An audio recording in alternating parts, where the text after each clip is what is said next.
Salam sejahtera untuk kita semua. Izinkan saya memperkenalkan diri. Nama saya Dola Ramalinda, SSI MMKes, dengan nomor induk dosen nasional NIDN 0414038101 dan NUPTK 46467960230162. Saya sebagai dosen tetap pada program studi D3 Perekam dan Informasi Kesehatan, Fakultas Kesehatan dan Teknik Universitas Bandung. Perkenankan saya menyampaikan pernyataan diri dosen PDD dalam rangka unjuk kerja Tridharma Perguruan Tinggi UKTPT bidang pengajaran sebagai bagian dari proses sertifikasi dosen gelombang 1 tahun 2025 yang diselenggarakan oleh Kementerian Pendidikan Tinggi, Sains, dan Teknologi. Pada video ini saya ingin menyampaikan mata kuliah yang diambil sesuai dengan bidang ilmu saya, yaitu organisasi dan manajemen. Mata kuliah ini ditujukan untuk mahasiswa program studi D3 Rekam dan Informasi Kesehatan semester 3 dengan kode mata kuliah RMIK 303 dengan bobot 2 SKS dan merupakan mata kuliah wajib prodi. Proses pembelajaran dilaksanakan secara tatap muka di ruang kelas dengan 16 kali pertemuan, yaitu 14 kali pertemuan untuk materi perkuliahan dan 2 kali pertemuan untuk ujian tengah semester UTS dan ujian akhir semester UAS. Materi pada mata kuliah ini membahas tentang pendekatan pengertian dan prinsip-prinsip organisasi, desain dan struktur organisasi, dinamika organisasi, ruang lingkup manajemen, perilaku dan budaya organisasi, manajemen konflik, kerjasama tim dalam budaya organisasi, motivasi kerja, manajemen pelayanan mutu dan sumber daya manusia. Metode pembelajaran yang digunakan adalah student-centered learning dengan mengutamakan keterlibatan aktif mahasiswa dalam berdiskusi dan penerapan konsep materi secara konseptual. Adapun capaian pembelajaran lulusan atau CPL Prodi yang diintegrasikan dalam pembelajaran yaitu S8 menginternalisasi nilai norma dan etika akademik, S10 menginternalisasi semangat kemandirian kejuangan dan berorganisasi, P1 mampu menguasai konsep teori dalam ilmu manajemen nasional dan global, KU2 mampu menunjukkan kinerja mandiri bermutu dan terukur, KU5 mampu mengambil keputusan secara tepat dalam konteks penyelesaian masalah di bidang keahliannya, KK1 mampu menyelesaikan masalah rutin fungsi organisasi dan manajemen sesuai dengan kaidah yang berlaku, KK2 mampu melakukan kajian teori dan empirik dalam bidang manajemen berdasarkan metode ilmiah. CPL tersebut dituangkan dalam rencana pembelajaran semester RPS yang telah disahkan oleh Ketua Program Studi D3 Perekam dan Informasi Kesehatan beserta unit penjaminan mutu Fakultas Kesehatan dan Teknik. Sedangkan capaian pembelajaran mata kuliah CPMK yang diharapkan antara lain CPMK 1 mahasiswa memahami konsep prinsip manajemen, CPMK 2 mahasiswa mampu menguasai konsep desain dan struktur organisasi, CPMK 3 mahasiswa mampu menguasai konsep ruang lingkup manajemen, CPMK 4 mahasiswa mampu mengonsepkan perilaku dan budaya organisasi, CPMK 5 mahasiswa mampu menelaah konsep manajemen mutu dan manajemen pelayanan, CPMK 6 mahasiswa mampu merancang konsep manajemen dalam mencapai tujuan organisasi. Komponen utama dalam proses pembelajaran mata kuliah ini adalah DIA, yaitu Delivery, Interaction, dan Assessment. Delivery, saya memberikan materi dan RPS serta presentasi yang langsung disampaikan secara tatap muka kepada mahasiswa yang didukung oleh media pembelajaran yang interaktif. Interaction melibatkan komunikasi antara dosen dan mahasiswa berupa diskusi dan tanya jawab. Dan assessment, penilaian yang saya lakukan antara lain penilaian proses responsif mahasiswa dan penilaian untuk tugas, UTS, dan UAS. Evaluasi proses pembelajaran pada mata kuliah ini saya menggunakan rubrik penilaian sebagai instrumen utama untuk memastikan penilaian yang diberikan secara objektif. Berikut adalah rubrik penilaian yang saya gunakan. Nilai A dengan istimewa, kemudian B baik, C cukup, D kurang, dan E gagal. Referensi yang saya gunakan dalam mata kuliah ini adalah buku referensi karya sendiri dan buku referensi karya pakar lain, beserta artikel jurnal bereputasi agar mahasiswa mampu menguasai perkembangan ilmu pengetahuan dan teknologi. Berikut video proses pembelajaran pada mata kuliah organisasi dan manajemen pada pertemuan kedua dengan materi desain dan struktur organisasi. Mari kita simak bersama. Assalamualaikum warahmatullahi wabarakatuh. Waalaikumsalam warahmatullahi wabarakatuh. Apa kabar semuanya, sehat? Alhamdulillah. Semangat kan? Semangat. Oke. Hari ini kita berjumpa lagi dalam pertemuan kedua dengan mata kuliah organisasi dan manajemen. Sebelum kita mulai perkuliahan, kita awali dulu dengan berdoa ya. Oke, sekarang kita mulai berdoa, silakan dimulai. Oke, selesai. Semoga hari ini perkuliahannya lancar ya. Semua materi yang saya sampaikan bisa tersampaikan dengan baik. Oke, hari ini kita memulai dengan materi tentang desain dan struktur organisasi. Ya. Tapi sebelum kita lanjut ke materi sesudah ini, kita coba untuk review dulu nih materi yang kemarin yang sudah saya sampaikan. Apakah masih ingat atau tidak? Ya, ada yang masih ingat untuk materi kemarin itu tentang apa? Oke, dengan Risa ya. Oke, silakan Risa. Jadi kemarin ada pendekatan organisasi. Di dalam pendekatan organisasi itu ada 3. Ada pendekatan pencapaian tujuan, pendekatan sistem, sama pendekatan stakeholders. Oke, betul ya. Untuk pendekatan organisasi tadi yang disampaikan oleh Risa itu ada 3. Ya. Ada yang mau menjawab tentang prinsip organisasi? Oke, silakan Alvis. Prinsip-prinsip organisasi ada 7. Yang pertama, perumusan tujuan yang jelas. Yang kedua, pembagian kerja. Yang ketiga, pendelegasian wewenang. Yang keempat, tentang kekuasaan. Yang 5, tingkat pengawasan. Yang keenam, kesatuan perintah dan tanggung jawab. Yang ketujuh, koordinasi. Oke, ada yang mau menambah yang kemarin ya? Oke, sebelum kita mulai ini sekarang kalian isi dulu absensinya. Ini semua hadir atau tidak ya? Tidak. Ada berapa orang nih? Ada 2 ya? Ada 2 orang yang tidak hadir. Oke, yang lainnya silakan mengisi absensi. Oke, sekarang kita lihat untuk materi hari ini terkait dengan desain dan struktur organisasi. Oke, desain organisasi ini bisa disampaikan di sini adalah proses penataan elemen-elemen internal dalam suatu organisasi untuk mencapai tujuan strategis tertentu. Jadi pada saat kita akan membuat suatu organisasi ini harus didesain dulu. Seperti apa sih kebutuhan dari organisasi tersebut? Mau seperti apa? Mau bagaimana? Jadi harus ada desainnya. Jadi ada sebenarnya perencanaan yang matang terhadap efisien, efektif, dan responsif terhadap perubahan lingkungan eksternal. Jadi otomatis ketika desain organisasi itu memang dibuat rancangannya sebaik mungkin, itu pasti akan nanti menghasilkan hasil yang sesuai dengan tujuan organisasi tersebut ya. Oke, kemudian ada namanya struktur organisasi. Sudah ada gambarannya struktur organisasi seperti apa? Sudah pernah lihat? Sudah ya.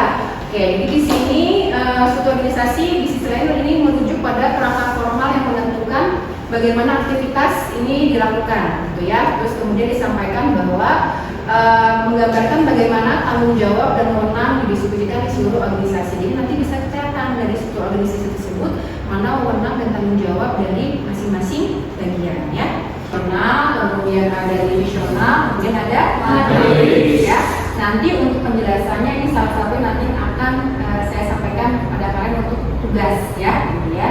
Oke, kita lanjut dulu.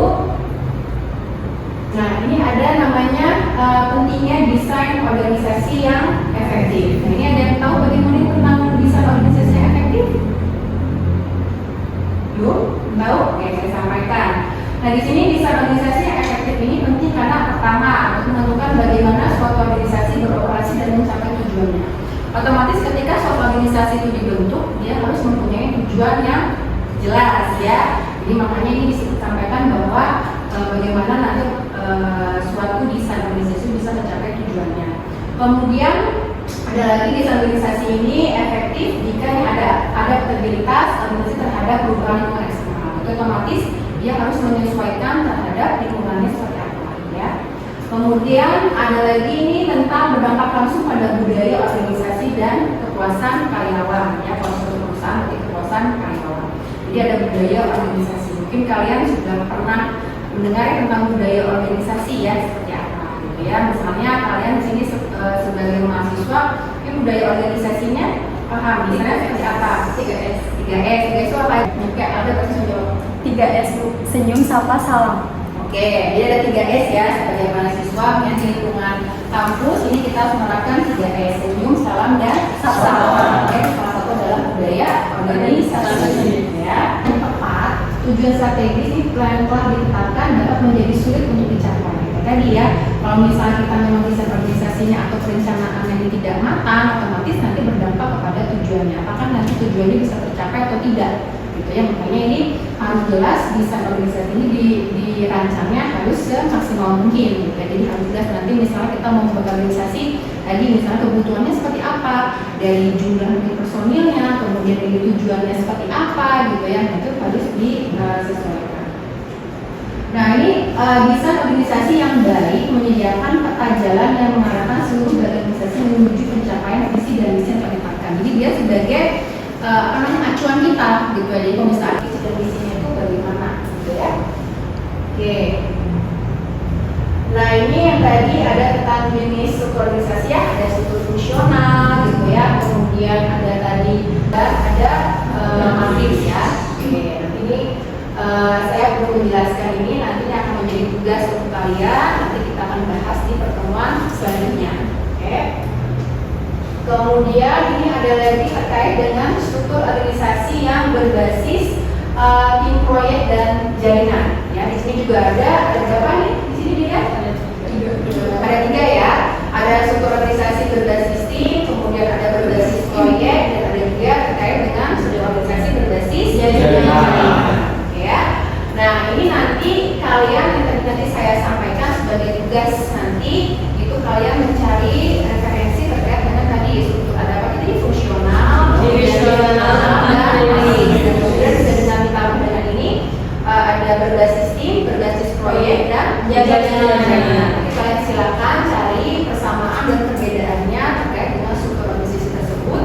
Kemudian nanti kalian bisa gambarkan jenis dari struktur organisasinya. Oke, ini tugasnya saya sampaikan per kelompok saja ya.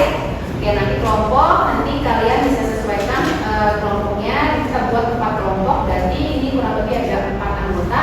Nanti kalian silakan dipilih untuk anggota kelompoknya. Nanti kita bahas di pertemuan selanjutnya tugas tersebut. Nanti ini adalah faktor-faktornya. Yang pertama adalah ukuran dan kompleksitas organisasi. Nah, ini ada ukurannya. Ukuran itu maksudnya tadi terkait dengan jumlah.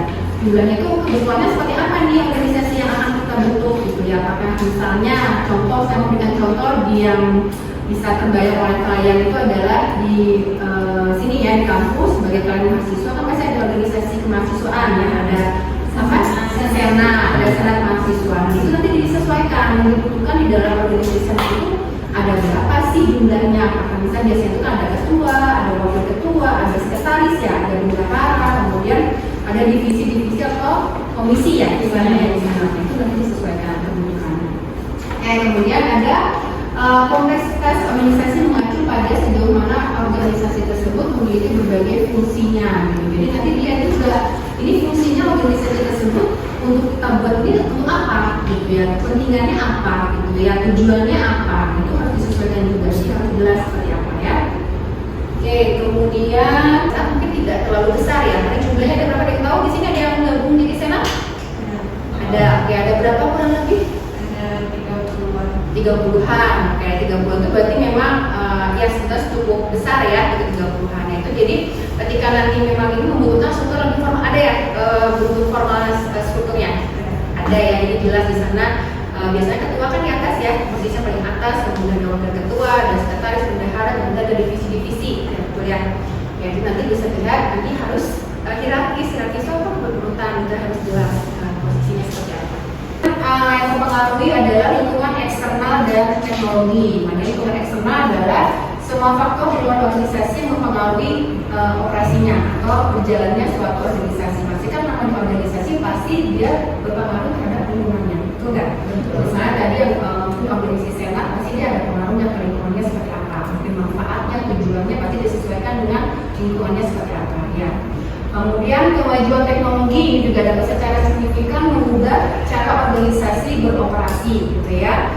Nah, itu juga sama, jadi kalau misalnya dengan ada kemajuan teknologi, nanti yang bisa diterapkan di organisasi tersebut seperti apa gitu ya. Pasti kan kita membutuhkan yang namanya teknologi ya di dalam organisasi, dalam kehidupan kita sehari-hari juga pasti kita butuh teknologi ya. Apalagi dengan kalian sebagai anak muda itu pasti lebih lebih pasti tahu teknologi seperti apa gitu ya. Misalnya contohnya seperti medsos kan juga satu bentuk teknologi yang bisa kita gunakan juga, tapi di sisi yang positif gitu ya. Dan program-program kerjanya seperti apa gitu harus jelas gitu ya. Kemudian budaya organisasi yang tadi mempengaruhi juga terkait dengan desain organisasi ya. Nah, tadi itu sudah merupakan satu kesatuan. Oke. Nah, ini untuk materi. Oke, tadi sudah ya materi saya sampaikan terkait dengan desain organisasi. Oke, ada yang mau bertanya dulu? Oke, boleh Mbak Iza, silakan. Jika di sebuah organisasi terdapat salah satu anggota yang tidak bekerja, itu bagaimana ya Bu? Tadi pertanyaannya dari Faiza adalah jika di dalam suatu organisasi ada anggota yang memang tidak bekerja atau melaksanakan fungsinya dengan baik ya, itu seperti apa? Oke, sebelum saya jawab, ada dulu yang mau menjawab? Oke, boleh. Silakan Vena. Mungkin menurut saya bisa ditegur dulu ke orangnya langsung. Kalau misalkan enggak, mungkin juga langsung dilaporin ke atasannya. Menurut saya begitu. Jadi jawaban dari Vena ya tadi untuk ditegur terlebih dahulu ya, atau nanti dilaporkan kepada atasannya. Oke, ada lagi yang mau mencoba menjawab, menambahkan?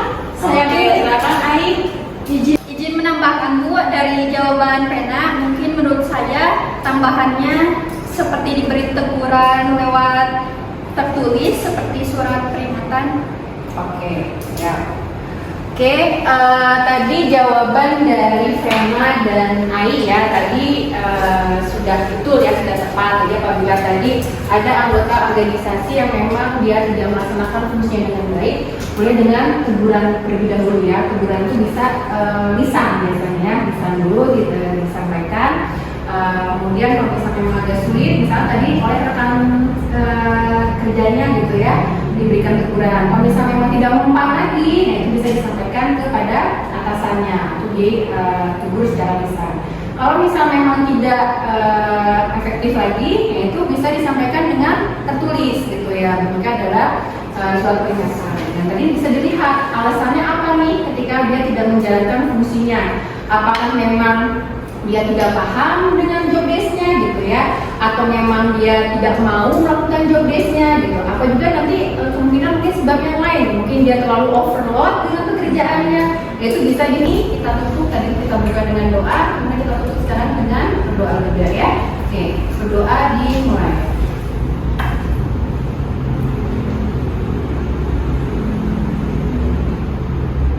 Oke, selesai. Alhamdulillah hari ini perkuliahan dengan materi tadi desain organisasi sudah saya sampaikan untuk materi kedua, dan nanti kita bertemu di minggu depan dengan materi yang lain ya, dan yang lupa tadi untuk tugasnya. Oke, terima kasih untuk teman-teman semua. Untuk hari ini mata kuliah kita sudah selesai. Nanti kita akan lanjutkan di pertemuan berikutnya dengan materi yang lain. Kalian tetap semangat kuliahnya, sehat, lancar semua aktivitasnya. Kita akhiri wabillahi taufiq wal hidayah. Wassalamualaikum warahmatullahi wabarakatuh. Waalaikumsalam warahmatullahi wabarakatuh. Sekian video proses pembelajaran yang digunakan sebagai salah satu syarat penyusunan dokumen pernyataan diri dosen PDD UKTPT sertifikasi dosen gelombang 1 tahun 2025. Semoga dapat menjadi pertimbangan dalam penilaian terkait kinerja pengajaran yang saya lakukan pada mata kuliah Organisasi dan Manajemen pada Prodi D3 Perekam dan Informasi Kesehatan, Fakultas Kesehatan dan Teknik Universitas Bandung. Tak lupa saya mengucapkan terima kasih kepada Kementerian Pendidikan Tinggi, Sains dan Teknologi, LLDikti Wilayah 4, Jawa Barat dan Banten, pimpinan beserta jajaran Universitas Bandung, rekan sejawat dosen, serta rekan-rekan mahasiswa. Demikian yang dapat saya sampaikan. Mohon maaf apabila terdapat kekurangan. Wabillahi taufiq wal hidayah. Wassalamualaikum warahmatullahi wabarakatuh.